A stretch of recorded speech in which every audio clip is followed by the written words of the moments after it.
개인 사업자에서 차를 하나 뽑으려고 해요. 차를 한 대 뽑는데 할부로 해가지고 아니면은 온돈을 다 주고 구매로 가는 게 나을까? 아니면 렌탈을 하는 게 나을까? 리스로 뽑는 게 나을까? 이런 게 고민이 많이 되실 거예요. 뭐가 나을까요? 정답은 다 비슷하다입니다. 이게 왜 다 똑같은지 이걸 설명 한번 드릴게요. 일단 차이점이요. 월 리스료는 면세 계산서를 받으셔야 됩니다. 렌트는 과세 세금 계산서를 받아요. 그리고 자차 할부는 차값 전체에 대해서 세금 계산서를 받으셔야 돼요. 이제 이런 게 조금씩 다릅니다. 자, 그런데 자차로 하시는 분들은요, 5년 동안 차값을 감가상각을 해가지고 천천히 경비 처리를 받아요. 왜 이걸 이렇게 할까? 이런 거 생각해 본 적 있으세요? 이 원리에 대해서 제가 알아듣기 쉽게 말씀을 드릴게요. 세무서가 생각하기에 업무용 승용차는 뭐냐면 이걸 실제로 사업용으로 써야 돼요. 근데 안 봐도 그냥 차종만 보면은 이건 사업성 썼다라고 그냥 탁 알 수 있는 것들이 있어요. 경차, 구인승, 화물차, 트럭, 맞아요. 이런 것들은 볼 것도 없이 그냥 다 업무용으로 쓴다 보는 거예요. 제재를 두면 돼야 안 돼요. 제재 두면 안 되죠. 그래서 지금 제가 말씀드린 경차, 구인승 이상의 승합차, 트럭 이런 것들은요, 한도가 있다 없다? 한도 없어요. 그래서 왜 그런 얘기 들어보신 적 있죠? 차기부를 써야 된다, 운행일지를 써야 된다, 이런 얘기 어디서 들어보신 적 있지 않으세요? 필요 없는 거예요.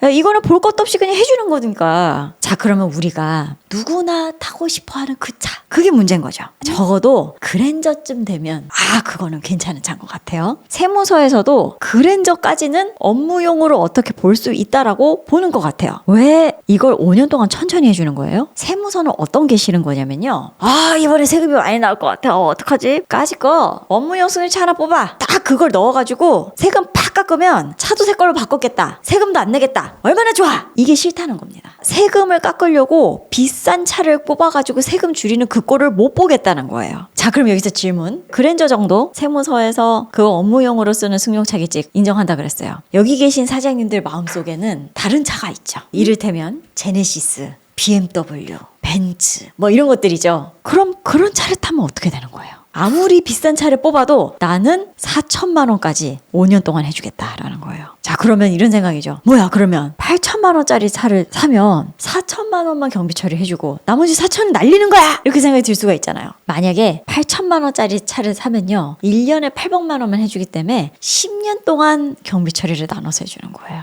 차 가격이 얼마가 됐든 1년에 차값은 얼마밖에 안 들어간다? 800만 원밖에 안 들어가는 겁니다. 자, 그러면 이 차를요, 리스 회사에서 이거 경비 처리 1,500만 원까지 된다고 하던데 이런 얘기를 들어보신 적이 있으실 거예요. 그러면 리스 회사가 이게 무슨 얘기 하는 거지? 라고 말씀을 하실 텐데, 차값은 800만 원까지 되는 거고요. 차에 동반되는 여러 가지 비용이 있잖아요. 우리 차 뽑으려고 생각하면 뭐해요? 자동차 보험 들어야 되고요. 그리고 하다 보면 타이어도 갈아야 되고 벨트류도 갈아야 되고 뭐 이런 각가지 그런 것들, 차에 동반되는 그런 돈들, 차값은 1년에 800만 원, 그리고 그 밖에 제반 비용들은 700만 원. 그게 한도인 겁니다. 기타 비용이 700이라니 700을 맞출 수 있는 분이 생각보다 많지 않아요. 서울대전 대구부서 막 1년 내내 막 이렇게 출장 다니시는 그런 분들도 700 채우기가 쉽지 않아요. 결론적으로 리스, 렌탈, 할부, 자차 자금 사정에 따라서 하시면 돼요. 차를 나는 자주 바꾸고 싶어요. 그러면 렌탈을 추천드려요. 근데 리스를 하게 되시면 저도 경험해봤지만 이 조건 맞는 사람을 찾기가 쉽지 않아요. 자차로 하시는 분들은 이런 거예요. 나는 5년을 꽉 채워서 탈 것 같은데? 라고 하시면 자차로 하시는 게 돈은 싸게 맥혀요. 이자를 들래니까. 리스 같은 경우는 이래저래 따져보면은 나가는 현금 흐름이 아마 제일 많으실 거예요. 세팅을 어떻게 하시느냐에 따라서 다를 수는 있습니다만, 리스가 일반적으로 현금 흐름 자체가 조금 비싸요. 근데 내가 회사가 너무너무 세금이 많이 나와서 내가 이 경비라도 좀 태워야 된다, 그렇게 할 용의가 있다 라고 하시면 리스를 하시는 분들도 계십니다.